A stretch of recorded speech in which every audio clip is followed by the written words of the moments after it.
اللہ اکبر اللہ اکبر۔ سورۃ النازعات، بسم اللہ الرحمن الرحیم۔ اب یہ چوتھی سورت ہے اس طرز کی، والصافات والزاریات والمرسلات، اب یہ والنازعات، اور یہاں تقریباً اس پر اجماع ہے کہ یہ مراد یہاں پر فرشتے ہیں۔ والنازعات، بسم اللہ الرحمن الرحیم، والنازعات غرقا، قسم ہے ان فرشتوں کی کہ جو انسانوں کے جسموں کے اندر تیرتے ہوئے جاتے ہیں اور ان کی جانیں نکالتے ہیں۔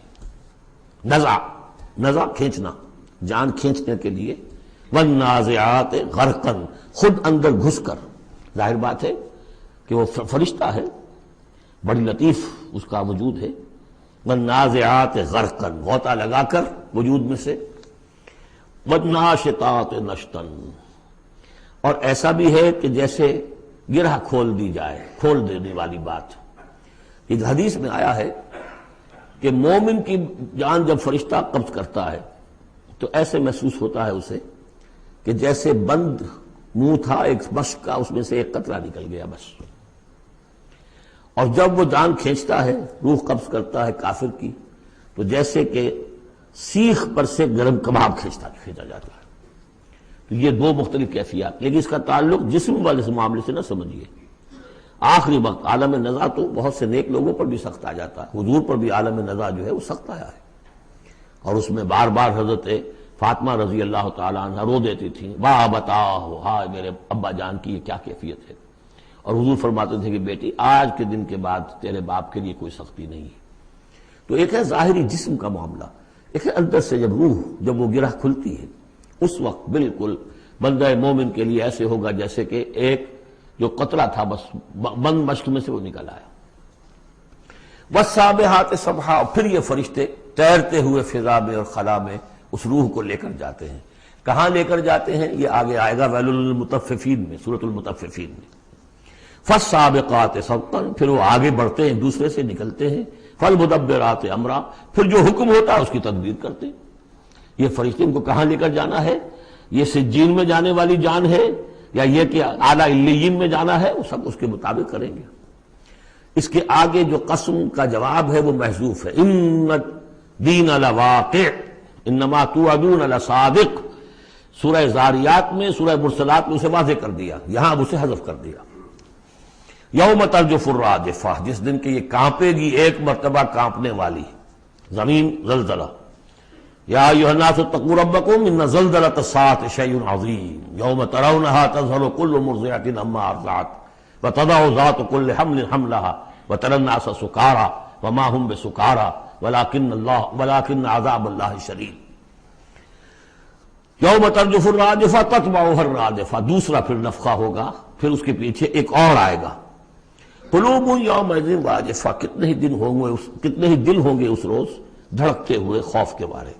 ابصارھا خاشعہ، ان کی نگاہیں ہوں گی زمین میں گڑی ہوئی۔ یقولون ائنا لمردودون فی الحافرہ، اور وہ کہتے ہوں گے کیا ہمیں لوٹا دیا جائے گا الٹے پاؤں، پھر ہم مرنے کے بعد دوبارہ پھر زندہ کر دیے جائیں گے۔ اذا کنا عظاما نخرہ، کیا بات کر رہے ہو، کیا جب ہماری کھوکھلی ہڈیاں رہ جائیں گی کچھ نہیں ہوگا، وہ سیدھا کھوکھلی ہڈیاں۔ قالوا تلک اذا کرۃ خاسرہ، تمسخر کے انداز میں کہتے تھے یہ تو بھائی بڑے گھاٹے کا سودا ہوگا پھر۔ فإنما هي زجرۃ واحدہ، تو یہ تو بس ایک ہی ڈانٹ ہوگی، وہ تیسرا جو نفخہ ہوگا، نفخہ جو ہے باس کا، ایک ڈانٹ۔ فإذا هم بالساہرہ، وہ سب کے سب کھڑے ہوں گے ایک چٹیل میدان میں۔ هل اتاک حدیث موسیٰ، کیا تمہیں موسیٰ کی خبر پہنچی؟ اذ ناداہ ربہ بالوادی المقدس طویٰ، یاد کرو جب کہ اس کو پکارا تھا اس کے پروردگار نے اس مقدس وادی میں جس کا نام طویٰ ہے۔ اب یہ کئی مرتبہ تفصیل سے ہم پڑھ چکے ہیں، لیکن اب دیکھیے کہ شروع میں یہ بات آ رہی ہے تو اتنی مختصر آ رہی ہے۔ ابتدائی صورتیں ہیں، ظاہر بات ہے چھوٹی صورتیں ہیں، ان میں تو آئے گا تو اسی اختصار کے ساتھ، اسی کی تفصیل ہے، سورہ طٰہٰ میں ہے، سورہ قصص میں ہے، سورہ اعراف میں ہے۔ اذهب الى فرعون انه طغى، تو اللہ نے جو ندا کیا تھا، اذ ناداہ ربہ بالوادی المقدس طویٰ اذهب الى فرعون انه طغى، جاؤ فرعون کی طرف، اب یہ رسول بن گئے۔ انه طغى، وہ بہت سرکش ہو گیا ہے۔ فَقُلْ هَلْ لَكَ إِلَىٰ أَن تَزَكَّىٰ، اور جا کر کہو کہ بھائی ہے کوئی ارادہ تمہارا کہ تم اپنے آپ کو پاک کر لو، صاف کر لو، اپنے عقائد، اپنے خیالات، اپنے اعمال، اپنا کردار. وَأَهْدِيَكَ إِلَىٰ رَبِّكَ فَتَخْشَىٰ، اور میں تمہاری رہنمائی کروں تمہارے رب کی طرف تاکہ تمہارے اندر بھی خشیت پیدا ہو جائے، اللہ کا خوف، اللہ کا تقوی، اللہ کی خشیت. فَأَرَاهُ الْآيَةَ الْكُبْرىٰ، اور اس نے دکھایا اس کو بہت بڑی نشانی، یعنی جو معجزہ دے کر بھیجے گئے تھے، سانپ والا معجزہ وہ دکھایا. فَكَذَّبَ وَعَصَىٰ، لیکن اس نے جھٹلا دیا اور نافرمانی کی. ثُمَّ أَدْبَرَ يَسْعَىٰ، پھر اس نے پیٹھ موڑی کوشش کرتے ہوئے، بھاگ دوڑ کرتے ہوئے، یعنی تمام ملک سے تمام ماہر جادوگروں کو بلانے کے لیے. فَحَشَرَ فَنَادَىٰ، اور پھر جمع کیا اپنی رعیت کو، اور اس نے پکار لگائی، ہانک لگائی. فَقَالَ أَنَا رَبُّكُمُ الْأَعْلَىٰ، میں ہوں تمہارا سب سے بلند مالک اور رب. اب دیکھیے اس کی معنی کیا ہے. یہاں پر اس کا یہ دعویٰ یہ نہیں ہو سکتا تھا کہ میں نے اس کائنات کو پیدا کیا یا تمہیں پیدا کیا. وہاں ایسے بھی بڑے بوڑھے ہوں گے جنہوں نے اسے پیدا ہوتے ہوئے دیکھا ہوگا، کب یہ جن کی ولادت شریفہ ہوئی تھی. مطلب کیا تھا وہ جو کہ اس سے پہلے ہم پڑھ آئے ہیں. یہ ہے شرک، سیاسی شرک. حکومت میری ہے. الیس لی ملک مصر وہذہ الانہار تجری من تحتی، حکم دینے کا اختیار میرا ہے، میں جسے چاہوں دوں، جسے چاہوں روک دوں، جس کا جو چاہوں قانون بنا دوں. حاکمیت کا دعویٰ خدائی کا دعویٰ ہے. یہ دعویٰ تھا نمرود کا، یہ دعویٰ تھا فرعون کا. اپنے خالق کے عرض و سما ہونے کا کسی کا دعویٰ نہیں تھا، بلکہ ان کے اپنے بھی تھے، معبود تھے. اس میں آیا ہے کہ کیا تم چھوڑے رکھو گے موسیٰ کو کہ چھوڑ دے تمہیں بھی اور تمہارے معبودوں کو بھی. یذرک و آلہتک، تو اس فرعون کے بھی آلہہ تھے.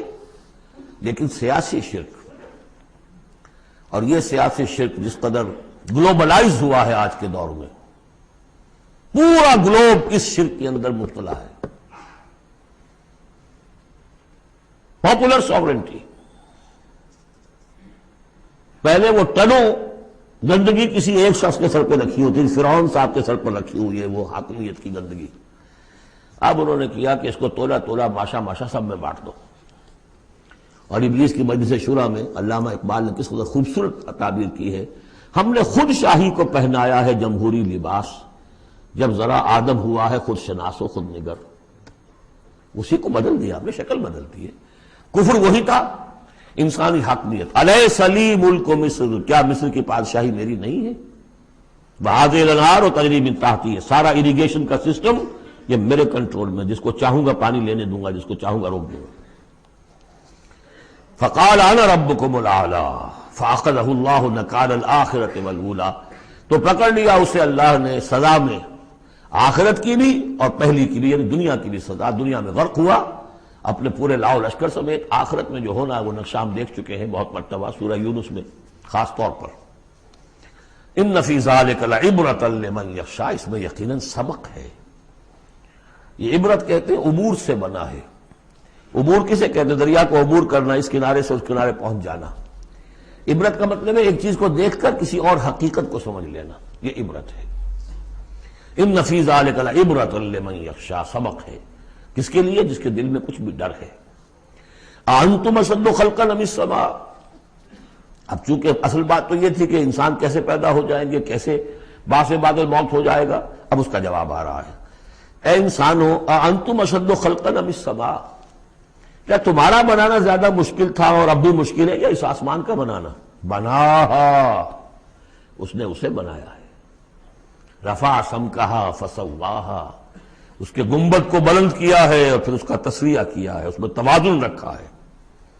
وَأَغْطَشَ لَيْلَهَا وَأَخْرَجَ ضُحَاهَا، اس کی رات کو اندھیرا کر دیا ہے اور اس کی دن کی دھوپ کو اور روشنی کو نکالا ہے. وَالْأَرْضَ بَعْدَ ذَلِكَ دَحَاهَا، پھر اس نے زمین کو بچھا دیا ہے. اخرج منہا ماہا، اسی میں سے نکالا ہے اس کا پانی. ومرعاہا، اب نوٹ کیجئے، اخرج منہا ماہا، یہ پانی کہاں سے آیا؟ زمین کے اندر سے آیا ہے. لیکن کب کی بات ہو رہی ہے؟ یہ اس وقت کی نہیں، بلکہ جب کہ یہ زمین ایک ناری کرہ تھی، پھر ٹھنڈی ہوئی. ٹھنڈی ہونے میں اسی کے بخارات نکل کرتے ہیں کہ جس نے گیسوس جو ہے بلینکٹ، اس کی جس کو ہم فضا کہتے ہیں ایٹماسفیئر، اس کے اندر وہ گیسز تھی، یہیں سے نکلی ہیں. اور وہاں جا کر ان میں پانی بنا ہے، ہائیڈروجن اور آکسیجن نے مل کر، اور پھر وہ برسا ہے۔ تو پانی نکلا کہاں سے؟ زمین سے نکلا۔ البتہ اب اس کی سائیکل ہے، اب سورج جو ہے سمندروں کے اندر پانی ہے ان کو بھاپ بنا کر لے جاتا ہے بخارات کی شکل میں، ہوائیں ان کو پھر منتشر کرتی ہیں، وہ پھر کہیں جا کر پہاڑوں پر برف بن کر گرتا ہے، کہیں بارش بن کر گرتا ہے، وہ پانی چلا آ رہا ہے۔ اور جو بڑے بڑے گلیشیئرز ہیں پہاڑوں کے اوپر سمندر جو برف ہے وہ گویا کہ اوور ہیڈ ٹینکس ہے ہمارے لیے، پوری دنیا کے لیے، وہیں سے رس رہا ہے پانی، چھوٹی چھوٹی نالیوں سے آتا ہے، وہ ملتے ہیں، پھر نالے بن جاتے ہیں، پھر دریا بن جاتے ہیں، اور وہ دریا پھر جو ہے دھوتے ہوئے اس زمین کو صاف کرتے ہوئے، بارش برس رہی ہے فضا کو صاف کرتی ہے، اور پھر وہ پانی پھر دوبارہ سمندر میں جاتا ہے۔ اخرج منہا ماءہا، اسی میں سے نکالا ہے اس کا پانی بھی، ومرعاہا، اسی میں سے اس کا جو بھی چارہ نکالا ہے جس کو کہ کھا رہے ہیں تمہارے حیوانات، والجبال ارساہا، اور اس نے پہاڑوں کو قائم کر دیا، متاعا لکم ولانعامکم، یہ سارا ساز و سامان ہے ضرورتیں پوری کرنے کے لیے تمہارے لیے اور تمہارے چوپایوں کے لیے۔ فَإِذَا جَاءَتِ الطَّامَّةُ الْكُبْرَىٰ، تو جب وہ آ جائے گا بڑا ہنگامہ، قیامت، یوم یتذکر الانسان ما سعی، اس روز ہوش آئے گی انسان کو کہ میں کیا کر کے لایا تھا، کس چکر میں پڑا رہا، میں تو گم ہو گیا تھا دنیا میں۔ قل هل ننبئكم بالاخسرین اعمالا الذین ضل سعیهم فی الحیاۃ الدنیا، اے نبی ان سے پوچھیے ہم بتائیں سب سے زیادہ گھاٹے میں کون رہے، اپنی سعی و جہد بھی ہے، بھاگ دوڑ بھی ہے، خون پسینہ ایک ہو رہا ہے، دن رات ایک ہو رہے ہیں، لیکن وہ سب اس دنیا ہی کے لیے، ان کی ساری سعی و جہد بھٹک کر رہ گئی، گم ہو کر رہ گئی اس دنیا کے اندر۔ وَهُمْ يَحْسَبُونَ أَنَّهُمْ يُحْسِنُونَ صُنْعًا، اور سمجھتے وہ یہ کہ ہم تو بڑے کامیاب ہیں، بہت اچھا ہمارا بزنس پھیل رہا ہے، ایک مل تھا اب 2 ہو گئے، 2 کے 3 ہو گئے، وَيَحْسَبُونَ أَنَّهُمْ يُحْسِنُونَ صُنْعًا۔ تو فرمایا فَإِذَا جَاءَتِ الطَّامَّةُ الْكُبْرَىٰ، وہ بڑا ہنگامہ جب آئے گا، یوم یتذکر الانسان ما سعی، سب اب یاد آ جائے گا، ہوش ٹھکانے آ جائیں گے، جو کمایا تھا، وَبُرِّزَتِ الْجَحِیمُ لِمَن یَرَىٰ، اور نکال باہر کی جائے گی جہنم دیکھنے والوں کے لیے۔ فَأَمَّا مَن طَغَىٰ وَآثَرَ الْحَیَاةَ الدُّنْیَا فَإِنَّ الْجَحِیمَ ہِیَ الْمَأْوَىٰ۔ یہ ذرا آیتیں اچھی طرح ہر شخص سن لے اور دل میں گرہ دے لے۔ جس نے طغیانی کی، سرکشی کی روش اختیار کی، طغا، طغیانی، ایک مقام بندگی ہے، اس مقام بندگی سے آپ اٹھے، آپ طغیانی میں، آپ طاغوت بن گئے، آپ کا کام ہے اللہ کی بندگی، وما خلقت الجن والانس الا لیعبدون۔ اس مقام بندگی سے اٹھ کر آپ نے اپنا اختیار، اپنی مرضی، اپنی سوچ، میری سوچ، میں بناتا ہوں قانون، میں ہوں حاکم، میں ہوں مالک، آپ طغا ہو گئے، طاغوت بن گئے۔ وآثر الحیات الدنیا، اور جس نے ترجیح دی دنیا کی زندگی کو، فإن الجحیم ہی المأویٰ، تو جہنم ہی اب اس کا ٹھکانہ ہے۔ وَأَمَّا مَنْ خَافَ مَقَامَ رَبِّهِ، اور جو شخص ڈرتا رہا اپنے رب کے حضور میں کھڑے ہونے کے خیال سے کہ ایک روز کھڑے ہونا ہے، پروردگار کے سامنے حاضری ہوگی، پیشی ہوگی۔ یومئذ تعرضون لا تخفی منکم خافیہ، اس دن تمہاری پیشی ہوگی اور کوئی چیز تمہاری مخفی نہیں رہے گی۔ تو اس دن کے خیال سے جو ڈرتے رہے، فاما من خاف مقام ربہ ونہى النفس عن الہوى، اور انہوں نے اپنے خواہش نفس کی باغیں کھینچ کر رکھی، روکے رکھا انہیں ان چیزوں سے کہ جو خواہشات ہیں نفس کی، مرغوبات ہیں۔ منہ زور گھوڑا جو ہے یہ نفس کا، لگام دیے رکھی، ان کی لگام کھینچ کر رکھی۔ اللہم ربنا اجعلنا منہم، اللہم ربنا اجعلنا منہم فإن الجنۃ ہی المأویٰ، ان کا ٹھکانہ جنت ہے۔ یسألونک عن الساعہ، اے نبی یہ آپ سے پوچھتے ہیں قیامت کے بارے میں، ایان مرساہا، وہ کب لنگر انداز ہوگی، کب آئے گی، فیما انت من ذکراہا، آپ کا کیا تعلق ہے اس بات کے ذکر سے کہ کب آئے گی، یہ آپ کا کام نہیں ہے۔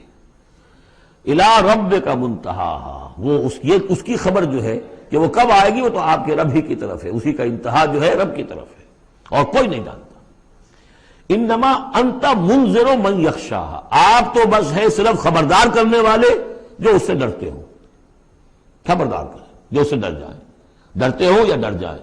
پہلے سے کوئی خوف ہے وہ بڑھ جائے گا، خشیت بڑھ جائے گی، تقویٰ بڑھ جائے گا۔ اور اگر دل کے اندر پہلے سے نہیں بھی تھا، لیکن یہ کہ دل مرا نہیں تھا، روح جو ہے پرورٹڈ نہیں ہوئی تھی تو اس کے دل میں خشیت پیدا ہو جائے گی. کأنہم یوم یرونہا، یہ ایسے ہوں گے جس دن کہ اسے دیکھیں گے جب وہ قیامت سامنے آ جائے گی. لم یلبسوا الا عشیۃ او ضحاہا، کہ نہیں رہے اس سے پہلے وہ مگر کوئی ایک شام یا اس کی صبح بھی. پوری زندگی جو نظر آئے گی جیسے آج ہمیں نظر آتا ہے، 5 سال کی عمر کا واقعہ ایسے نظر آتا ہے جیسے کل ہوا. جو بھی یاد ہے وہ تو کل کی طرح یاد ہے.